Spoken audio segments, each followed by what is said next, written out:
آیت کو بہت سے محدثین نے ٹھیک قرار دیا، یہاں تک کہ محدث البانی جو ہے انہوں نے اس روایت کو، اس پرٹیکولر جو ابن سعد کی روایت ہے اور مسند احمد بن حنبل کی، اسے مسلم کی شرط پر صحیح قرار دیا ہے۔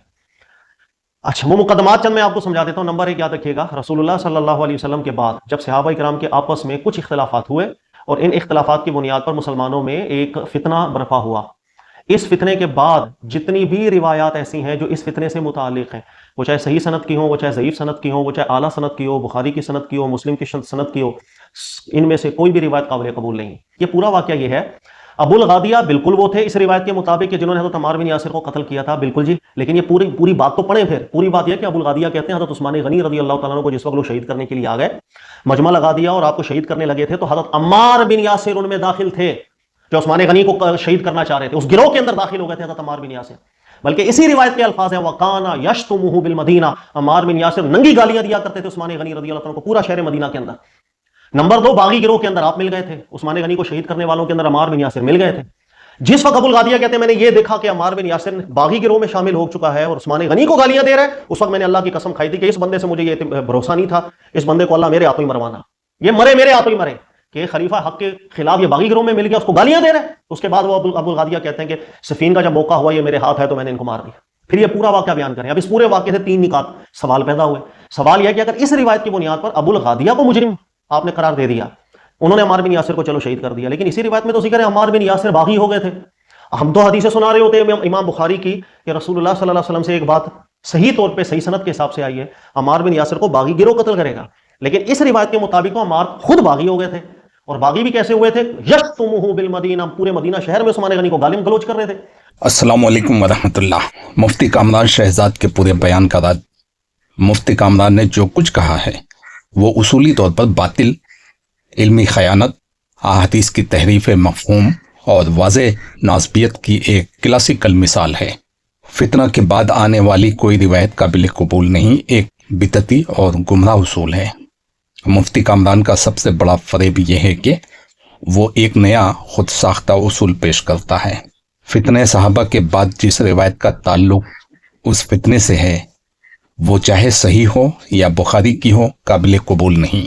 یہ اصول کسی بھی امام حدیث، امام احمد، شافعی، بخاری، مسلم، ابن حجر، ذہبی، نووی، ابن تیمیہ کسی نے بھی نہیں بنایا، بلکہ امام بخاری نے کتاب الفتن لکھی، امام مسلم نے کتاب الفتن لکھی، امام احمد نے فتنہ صفین و جمل کے سینکڑوں آثار روایت کیے، حافظ ابن حجر نے ان روایات کی شرح لکھی، امام ذہبی نے سیر اور تاریخ اسلام میں ان فتنوں کی روایات کو قبول کیا۔ اگر فتنہ کے بعد کی ہر روایت مردود ہو تو بخاری کا پورا باب الفتن منسوخ، مسلم کا پورا باب منسوخ، مسند احمد کا ایک بڑا حصہ باطل، ابن حجر، ذہبی، طبری، ابن کثیر، ابن سعد سب گمراہ، نعوذ باللہ۔ یہ خود دین اسلام کی تاریخ مٹانے کا ایجنڈا ہے۔ یہ اصول بنانے والا یا تو جاہل ہے یا دانشتہ صحابہ کے تاریخی جرائم چھپانا چاہتا ہے۔ چونکہ متعدد روایات ہیں اس لیے سب جھوٹی ہیں، حدیث کے اصولوں کے خلاف دھوکہ۔ مفتی کامران کہتا ہے اگر ایک روایت میں شام والوں پر ظلم ہے اور دوسری روایت میں عراق والوں پر، یا ایک میں علی کے خلاف بات اور دوسری میں معاویہ کے خلاف، تو تعرض ہونے سے دونوں ناقابل قبول ہیں۔ یہ اصول بھی سراسر جہالت اور دھوکہ ہے۔ اصول حدیث یہ ہے، راجح روایت کو لیا جاتا ہے، مرجو کو چھوڑا جاتا ہے، قوی سند والی کو لیا جاتا ہے، متن کو قرآن و سنت کے مطابق پرکھا جاتا ہے۔ فتنہ کا دعویٰ روایت گرانے کی دلیل نہیں بنتا۔ صحابہ سے متعلق موضوعات میں ادلہ کے مجموعی سیاق سے فیصلہ کیا جاتا ہے۔ یہ کبھی اصول نہیں رہا کہ تعرض ہو تو سب چھوڑو۔ اگر یہ اصول مان لیں تو نماز، طہارت، روزہ، زکوٰۃ، حج کی ہزاروں احادیث میں تعرض موجود ہے، جسے محدثین نے جمع و تطبیق سے حل کیا ہے۔ کیا مفتی کامران ان سب کو بھی جھوٹا کہتا ہے؟ یہ اصول حدیث دشمن یعنی منکرین حدیث کا اصول ہے، نہ کہ اہل سنت کا۔ عمار بن یاسر باغی تھے، ناسبیت کی انتہا۔ مفتی کامران کا سب سے بڑا جرم یہ ہے کہ وہ عمار بن یاسر کو باغی کہتا ہے، عثمان کو گالیاں دینے والا کہتا ہے، अली के लोगों को कातिल, गद्दार, फितना परवर कहता है। अबुल गादिया कातिल अम्मार को सहाबी कहकर पाक साबित करता है, जबकि सही बुखारी सही मुस्लिम की मुत्तफक हदीस है, अम्मार को बागी गिरोह कत्ल करेगा। बुखारी 447, मुस्लिम 2916। नबी सल्लल्लाहु अलैहि वसल्लम ने कातिल अम्मार को बागी कहा। कामरान कातिल अम्मार को सहाबी नेक पाकीज़ा कह रहा है। नबी सल्लल्लाहु अलैहि वसल्लम ने फरमाया, अम्मार हक के साथ हैं। तारीख़ दिमश्क जिल्द 43 सफ़ा 475 सही ले गए रही। हज़रत अली के लश्कर को अहले ईमान कहा गया। मुस्नद अहमद, मुस्तदरिक हाकिम। किसी सही रिवायत में अम्मार भागी नहीं। ये बजा तौर पर नासबियों का गढ़ा हुआ झूठ है। कामरान ने खुद एतराफ़ किया, मैं इन रिवायात पर यकीन नहीं करता, लेकिन इसका मकसद अम्मार पर तान है, न कि तहकीक। मुहद्दिसीन की वाज़ेह राय। हाफिज़ इब्न हजर, जो शख्स अम्मार के कातिल को माजूर समझता है वो अहले सुन्नत में नहीं। इमाम नववी, अम्मार का कातिल बागी है, ये ईमान का मसला है। इमाम ज़हबी, अम्मार का कातिल जालिम, गलतकार और तावील बातिल करने वाला है। कामरान इन्हीं बागियों की सफ में खड़ा है।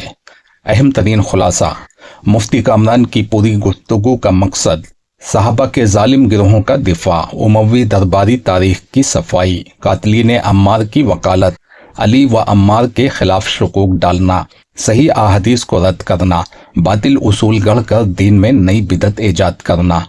इसीलिए इसके उसूल फितने के बाद की कोई रिवायत हुज्जत नहीं। गुमराह बिदत, सही सनद काफ़ी नहीं।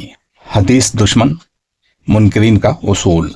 अम्मार बागी थे, नाज़बियत। अबुल गादिया सहाबी है, इसलिए पाक है, उमवी दरबारी सोच। ये सब अहले सुन्नत के तमाम उसूलों के खिलाफ है। हतमी जवाब, अम्मार बिन यासिर मदीना में उस्मान गनी को गालियां देते थे।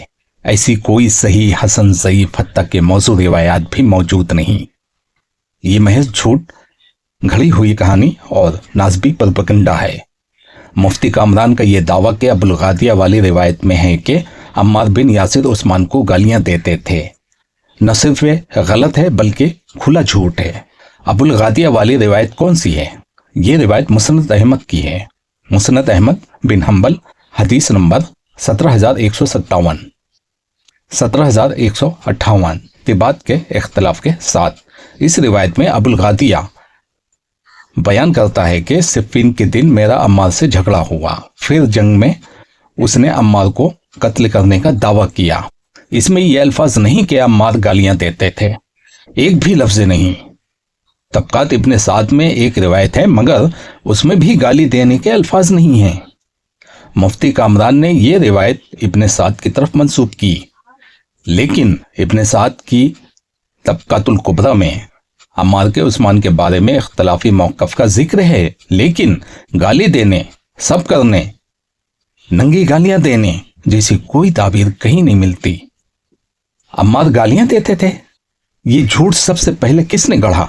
ये झूठ उमवी नासबी रावियों की गढ़ी हुई रिवायात में से है, जिनके बारे में तमाम अइम्मा हदीस, ज़हबी, इब्न हजर, इब्न अब्दुल बर कहते हैं ये रिवायत बातिल हैं, मुनकर और नासबियत से भरी हुई हैं। मुहद्दिसीन ने वाज़े लिखा कि ये बात मुस्तहील है। हाफिज इब्न हजर फतहुल बारी में कहते हैं अम्मार बिन यासिर का उस्मान पर जुबान दराजी करना साबित नहीं, ये नासबियों का इफ्तरा है। इमाम ज़हबी सिरालामुन नबला में कहते हैं ये बात नाकाबिल कबूल है कि अम्मार उस्मान को गालियां दें। ऐसी रिवायात मरदूद और नासबी वजह हैं। इमाम इब्न अब्दुल बर कहते हैं अम्मार सादिकुल ईमान, सख्त मुत्तकी और साहबे वरा थे, उनसे गाली साबित कहना बदतरीन बहतान है। इमाम नवी शरह मुस्लिम में कहते हैं अम्मार अहले हक में से थे और उनका कातिल बागी है। मुफ्ती कामरान जिस रिवायत की तरफ इशारा कर रहा है वो सिरे से वजूद ही नहीं रखती, ये उसकी ज़हनी इख्तरा है। इसने तबकात इब्न साद और मुस्नद अहमद का हवाला देकर लोगों को धोखा दिया है। अम्मार ने उस्मान को गाली दी, इस इल्ज़ाम का मकसद क्या है? इसका मकसद है कातिल अम्मार को बेगुनाह दिखाना, नबी सल्लल्लाहु अलैहि वसल्लम की हदीस को खोद देना। अम्मार को बागी गिरोह कत्ल करेगा, अम्मार को जालिम बनाकर मुआविया के लश्कर को मासूम दिखाना, अली और उनके साथियों पर ताना, नासबी तारीख का दिफा, यही काम उमवी दरबारी मौरख करते थे और यही आज कामरान कर रहा है। अम्मार बिन यासिर की उस्मान से मुखालफत सियासी थी, न कि सब व शितम। ये बात इमाम तबरी, इब्ने कसीर, बलाजरी, इब्ने अब्दुल बर सब ने लिखी है। अम्मार ने उस्मान की बाज पॉलिसियों पर सियासी इख्तलाफ किया, मगर गाली, सब, लान कहीं भी साबित नहीं।